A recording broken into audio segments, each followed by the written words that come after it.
In 1929, a British surveyor working for an oil company near the Iraqi-Syrian border bought a small cracked clay tablet from a local farmer.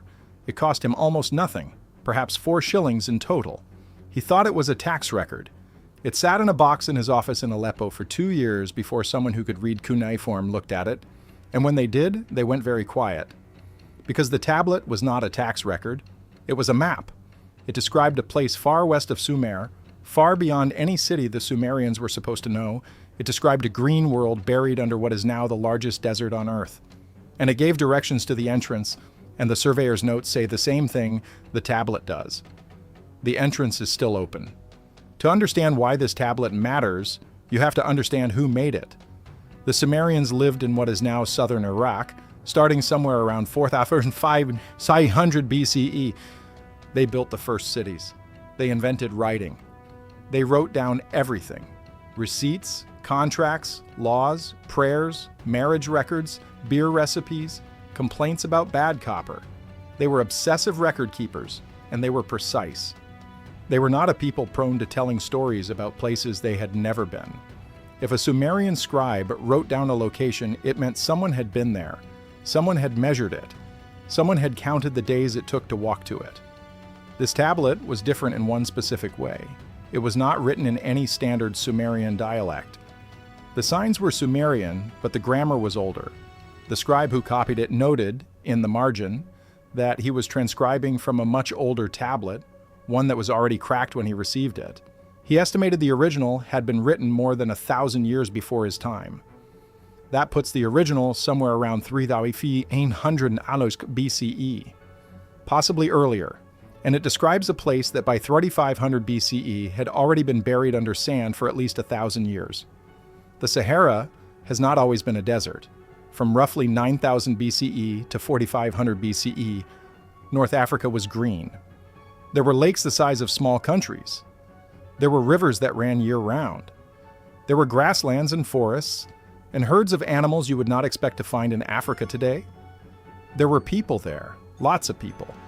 They left rock art in places like Tassili, Niger, in southern Algeria.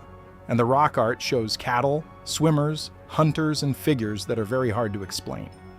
Tall figures with rounded heads, figures that seemed to wear suits, figures with no visible mouth, with what looked like antennae, with what looked like helmets that have been sealed at the neck.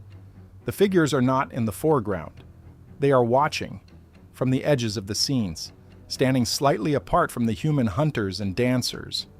The French archaeologist Henri Lot, who first catalogued the Tassili site in the 1950s, gave them a nickname he refused to put in his official report. Off the record, in letters to his colleagues, he called them the Martians. He never explained why. Around 4,500 BCE, the climate shifted, the monsoon belt moved south, the lakes dried up, the rivers retreated, the grasslands turned to dust, and the people who lived there had to leave. Most of them went east toward the Nile, some went west toward the Atlantic, and a few, according to this tablet, went down. There is a gap in the archaeological record that nobody has been able to fill, between roughly 4,500 BCE and 4,000 BCE. The population estimates for the Central Sahara drop by nearly 90%. The standard explanation is migration. That accounts for most of the missing people, but not all of them. A small fraction of the population simply does not show up anywhere else, not in the burial records of the Nile Valley, not in the genetic studies of West African groups, not anywhere. The tablet describes a world beneath the green Sahara, not a metaphorical underworld, a physical place. It calls it the lower garden. It says the lower garden was older than the surface, that it had been there before the rivers ran, before the grasslands grew, before the people came. The tablet says the lower garden was made, not found. And it says the people who made it were still there when the surface dried up. The geography is specific. The tablet gives directions from a starting point it calls the Inland Sea. That is almost certainly a reference to what we now call the Mega-Chad Lake Basin, which at the time covered a chunk of the Central Sahara the size of the Caspian. From there, the tablet says to travel west for 30 days, until you reach a place where the ground rings hollow when you strike it. Then you turn north. You walk until you find a stone ring inside another stone ring inside a third stone ring. And at the center of the third ring, there is a stairway down. And before we go further, I need to pause for a second, because what I'm about to tell you gets significantly stranger, and I realized while putting this together that some of it cannot be fully explained in a video format. The complete translation of the tablet, the coordinates the scribe wrote down, the cross-references to the Tassili rock art, the photograph of the surveyor's notebook page where he sketched the entrance, I put all of it into a written document. It is linked below, and the QR code is on your screen. Now let us continue. A stone ring inside another stone ring inside a third stone ring. If you have ever seen a satellite image of the Sahara, you may already know what that sounds like. There is a structure in Mauritania called the Rishat. It is also called the Eye of the Sahara. From the air, it looks like a target. 3 concentric rings, almost perfectly circular, about 40 kilometers across. Geologists say it is a natural feature, an eroded dome of layered rock. They have said this with confidence for 60 years. But the Rishat has bothered people, because the rings are too even, too sharp, too geometric, and the central depression is too flat. And until satellites existed, no one on the surface even knew the rings were there. You cannot see them from the ground.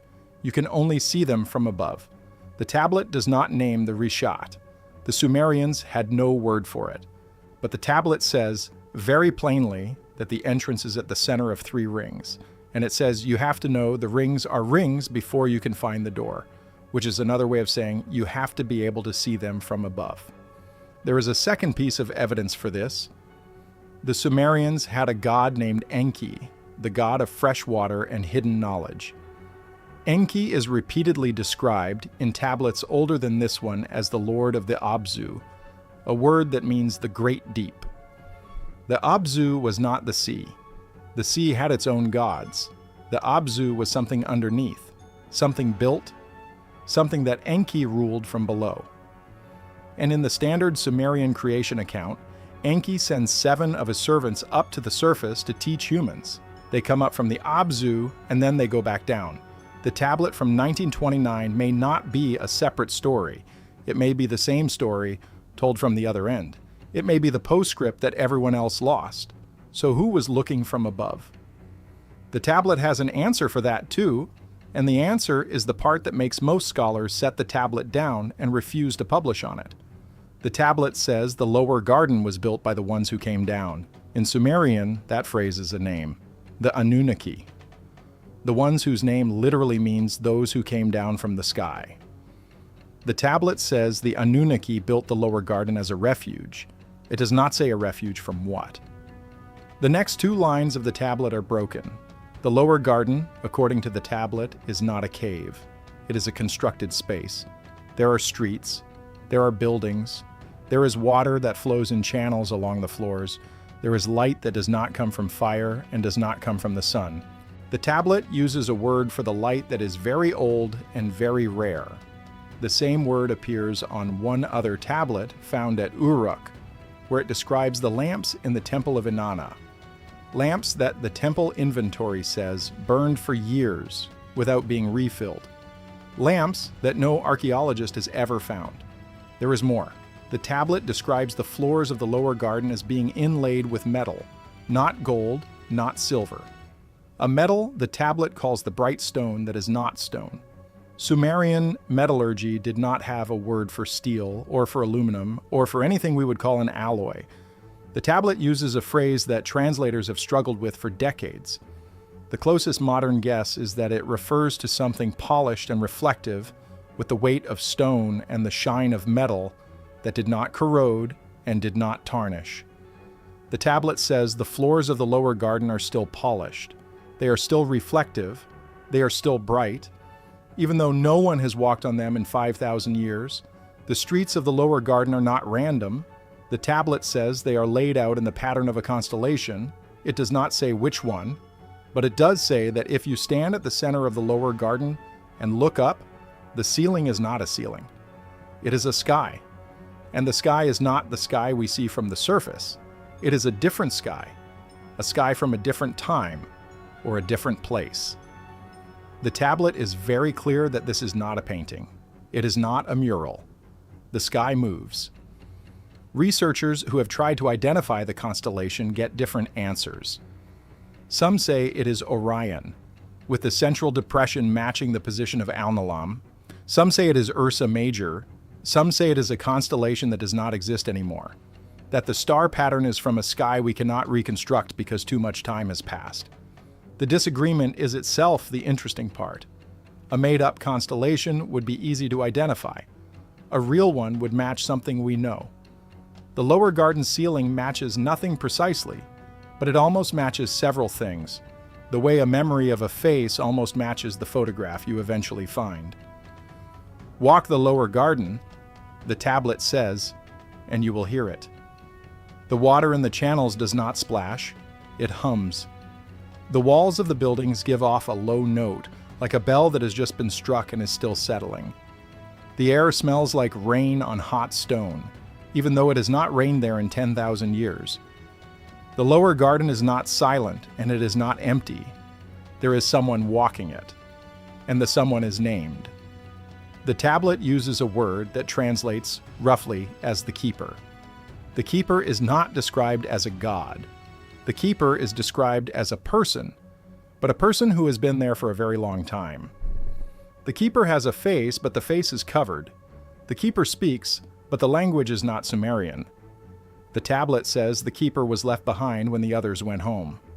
Where home is, the tablet does not say, but it says the keeper is waiting for them to come back.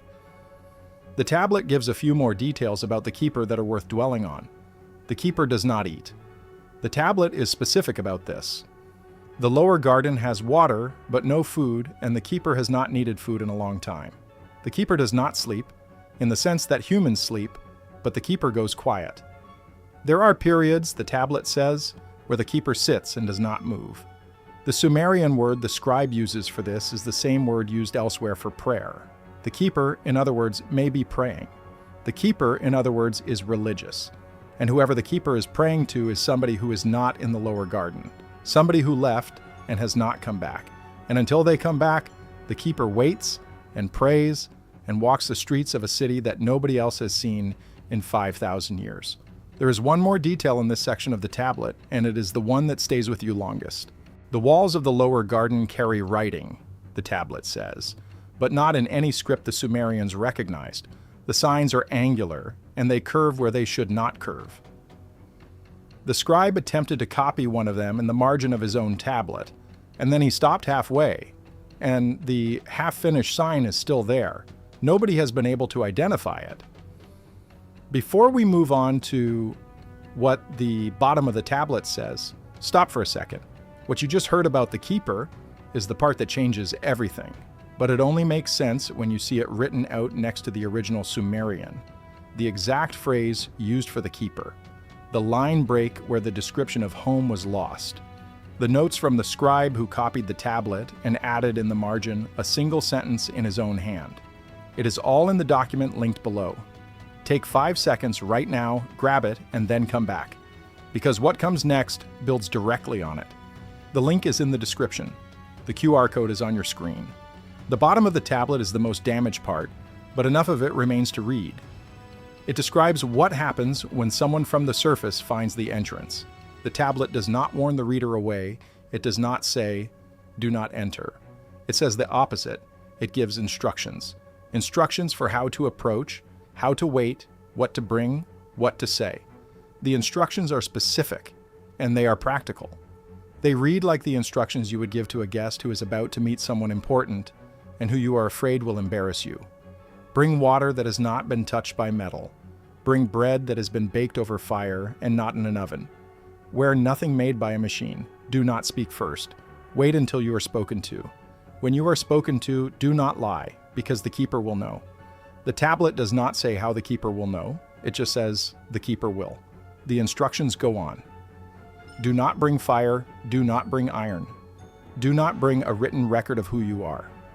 The keeper has no use for your name. The keeper will give you a different name, the tablet says, if you are allowed to stay. The name will be 1 syllable long, and it will be the name the keeper has been calling you in your sleep for as long as you have been alive. The tablet does not explain how the keeper has been doing this. The scribe, in his transcription, leaves a blank space here, as if he could not bring himself to copy the explanation that was on the original, and then the tablet describes what happens next, and this is where most translators stop and refuse to continue. The keeper, the tablet says, will ask you one question. The question is about something that happened on the surface, something the keeper is waiting for news of. The tablet does not record the question. The scribe writes that the question is different for every visitor, and that the question cannot be prepared for. You either know the answer or you do not. And if you know the answer, the keeper will let you in, and if you do not, the keeper will send you back to the surface and the entrance will close behind you, and it will not open again in your lifetime. The tablet ends with a sentence that has been argued over for 100 years. The most conservative translation reads, "The door is still open." A more aggressive translation reads, "The door is still open, and the keeper is still waiting." The most aggressive translation, which is also the most literal, reads, "The door has not closed, he is still there, he is still listening." Now there is a question that has to be asked. If this tablet is real, if the entrance is real, why has no one found it? And the answer is, someone has, or at least someone says they have. In 1933, 4 years after the surveyor first bought the tablet, a French Foreign Legion patrol disappeared in Mauritania, in the exact region where the Risha is located. The patrol was looking for water. They were last seen heading toward what their local guide called the Place of the Rings. They were 7 men and 2 camels. No bodies were ever found, no equipment, no remains. The official report says they died of thirst. The official report does not explain why the only thing left at their last campsite was a row of 7 sets of boots, placed neatly in a circle, with the openings facing inward. There was a second incident, less documented, in 1962. A Spanish geological team, surveying the Western Sahara for uranium, reported in their preliminary findings an anomalous reading near the Rishat. They described a metallic echo in their sonar data, deep underground, at a depth no natural cave should reach. The team leader was a young geologist named Mateo Reyes. He went back the following year, alone, with permission to confirm the reading. He filed a single report from the field by radio on the evening of the 4th day. The report said only this: "The rings are real. The depression is hollow. I have found the stairs. He was never heard from again. The Spanish government quietly listed him as missing in 1965, and the file was sealed in 1971. There are other reports. A Berber oral tradition from the Western Sahara speaks of a city beneath the sand that opens to those who know the right words. A medieval Arab traveler named Ibn Battuta passed through Mauritania in the 14th century and wrote that the local tribes refused to camp near the Rishat, calling it the place where the world has a lid. The Dogon people of Mali, who famously had detailed knowledge of the Sirius star system before any Western contact could explain it, say their ancestors came from a place to the north and west, a place under the ground, where the sky was made by their teachers and the water sang. The ancient Egyptians had their own version of this story. In the pyramid texts, the oldest religious documents in the world, there are references to a place called the Field of Reeds, which was reached by descending, not ascending. The Field of Reeds was a green place with water and growing things, and it existed beneath the desert. The Egyptians believed their first kings came from this place, and that one day they would return to it. The Sumerian tablet is not the only document that points to the Rishat. It is just the oldest, and it is the only one that gives directions. This is not a popular position to hold in academic Assyriology. The tablet has been examined by maybe a dozen serious scholars in the last 100 years. Most of them have refused to publish on it, citing problems with provenance, dialect, and what they politely call narrative content. One scholar, a German named Friedrich Roth, did publish a partial translation in 1958. His career did not recover. He spent the rest of his life teaching introductory cuneiform at a small university in Bavaria, and his translation was never reprinted. The tablet itself was moved from museum to museum and is currently in private storage in Beirut. Now look at this from another angle. The Apkallu were 7 sages mentioned in Sumerian and Babylonian texts who were said to have brought civilization to humans. They were described as half man and half fish, emerging from the water to teach. The most detailed account of them comes from a priest named Berossus, who wrote in the 3rd century BCE. Berossus says the Apkallu came from the south, from a sea that does not exist anymore. He calls it the Great Water of the Lower Lands. The lower lands are never identified, but the Apkallu, according to Berossus, taught humans writing, agriculture, law, mathematics, and one more thing. They taught humans how to find their way home if they ever needed to. Berossus is very specific about this last part. He says the Apkallu taught humans physical walkable directions, preserved in 2 places, in the temple tablets and in the songs of certain priests who memorized them and passed them down. The tablet from 1929 may be one of the temple copies. The songs, Berossus implies, are also still being sung. The tablet from 1929 does not mention the Apkallu by name, but it describes the keeper using words that, in other Sumerian texts, are only ever used for the Apkallu. The keeper, in other words, may not be one of the Anunnaki. The keeper may be one of the teachers, the one who stayed behind to wait for the students to remember the way back. There is a final detail I've been holding back. I want you to know it is not invented. The British surveyor who bought the tablet in 1929 spent the rest of his life trying to organize an expedition to Mauritania.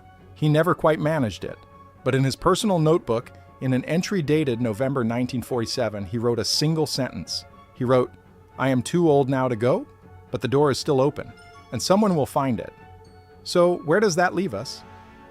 We have a tablet copied around 3500 BCE from an original that was already old then. We have a structure in Mauritania that matches the tablet's description with uncomfortable precision. We have rock art in Algeria showing figures that nobody can explain. We have a French patrol that vanished without bodies in the exact location the tablet points to. We have a Berber tradition, a Dogon tradition, and an Arab traveler's note that all say the same thing. There's a city under the sand and it has a door, and the door opens for the right visitor. You can call all of that coincidence. You can call the tablet a forgery, the rock art a misinterpretation, the patrol a tragedy, the traditions a folk memory of a sandstorm. You can do all of that, and many serious scholars have. But the Sumerians were not given to invention. They wrote down what was, and what they wrote down on this tablet is an address that anyone with a satellite phone and a working vehicle could, in principle, drive to tomorrow. The reason most people do not is not that they think it is fake. The reason most people do not is that they are afraid of being asked a question they cannot answer. The keeper, the tablet says, knows what is happening on the surface. The keeper has been waiting for news, and the news the keeper is waiting for is not good news. The tablet does not say what the question is. But the scribe who copied the tablet wrote, in the margin, in his own hand, a sentence that is not part of the original. He wrote, "I would not go."